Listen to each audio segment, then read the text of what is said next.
Encetem el tema de la literatura de la Baixa Edat Mitjana parlant de literatura popular, aquella literatura adreçada al poble analfabet i generalment oral. Hauríem de diferenciar entre els que a l'edat mitjana es deien poetes, que eren els autors de poesia llatina culta, normalment clergues, i la resta d'autors, la majoria anònims, com ara uns altres que també feien poesia en llatí, però amb unes altres intencions. Parlem dels goliards.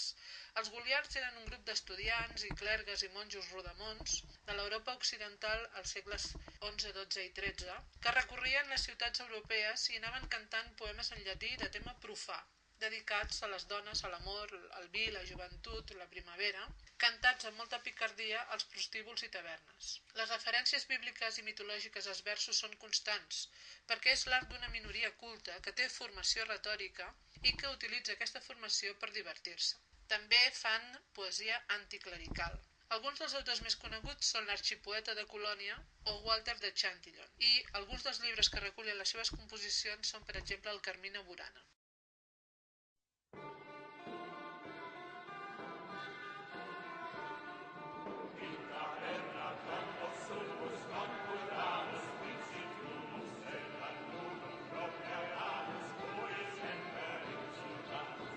Al segle XI apareixen les jarxes castellanes. Els mossàrabs eren cristians que vivien en la zona conquerida per l'islam com a grup a part, treballant normalment amb l'artesania. Parlaven la llengua castellana i tenien l'àrab com a llengua culta. També convivien amb els jueus, que parlaven i escrivien en hebreu. Els mossàrabs cantaven les jarxes, una copla amorosa posada en boca d'una dona enamorada que enyora el seu amor.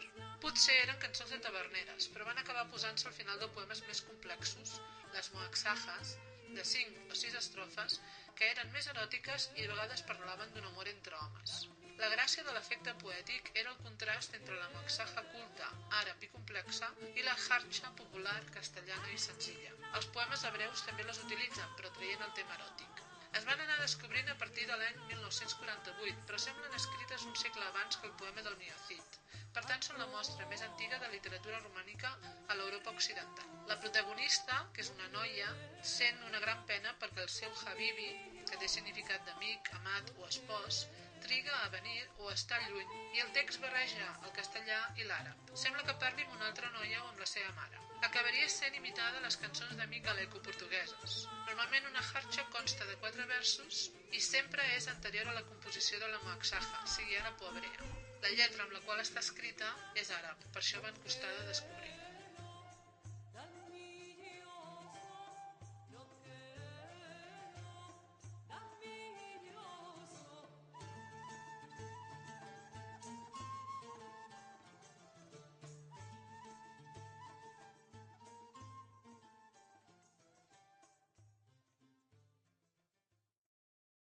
La lírica tradicional prové del poble, no la creaven els joglars.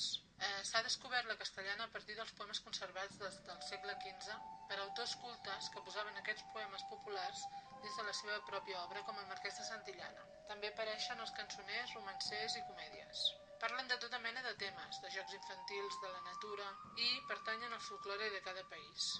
Normalment són peces de vers curt, amb rima sonant o consonant, i l'estrofa més utilitzada és el villancico. El villancico prové del cegel àrab. Té diverses estrofes de nombre variable de versos que rimen entre ells i una tornada de 2 o 3 versos també monorrims que solen estar a l'inici, de manera que la resta d'estrofes els comenten o amplien. La lírica popular sol tenir una longitud de versos variable i és amètrica. Villancico és una paraula que vol dir canción de villano, per tant no sempre tenia un tema de Nadal. Podia ser perfectament d'amor, d'una noia que es queixa a la seva mare, que sol ser morena, perquè sembla ser una barreja de pares àrabs i jueus o cristians, i també parla de les malcasades o de les noies a qui obliguen a fer-se monges i elles no volen. Un altre dels temes típics són la nit, que és el moment de l'amor, en què es troba amb l'amant, o representa la solitud o el desamor, i l'albada. De vegades s'associa l'amor i la mort o passa l'amor humà al religiós. Hi ha molts tipus de cançons tradicionals. Per exemple, el planto, llanto o endecha, expressa el dolor per la mort d'un ésser estimat. La cançó de vetlla serveix per quan s'havia de passar la nit sense dormir, per exemple vetllant un malalt. La cançó de treball o de festa servia per fer les feines del camp, sobretot la recol·lecció, o els dies de celebració de la família, com els natalicis, els matrimonis o les romeries. En Cantada Serrana, un viatger demana a una dona serrana que li digui per on ha de travessar la serralada. Les maies exaltaven el triomf de la primavera i de l'amor a través del mes de maig. I per últim, les albades eren cançons sobre la sortida de sol on una noia espera que arribi el seu estimat, anomenat amic, o explica el seu comiat. Sobretot si és una dona casada, marxa el marit i espera l'amant, o si és soltera, s'acomiada de l'amant que ha passat la nit amb ella perquè no volen que els vegi ningú. Aquest tema tornarà a sortir en moltes altres èpoques, com a Romeo i Julieta, Tristany i Isolda o la Celestina. De vegades apareix un tercer personatge que vigila i els avisa i a qui ells increpen. També hi ha albades d'homes enamorats. Al segle XX s'imitarà molt la lírica tradicional, sobretot Rafael Alberti o Federico García Lorca.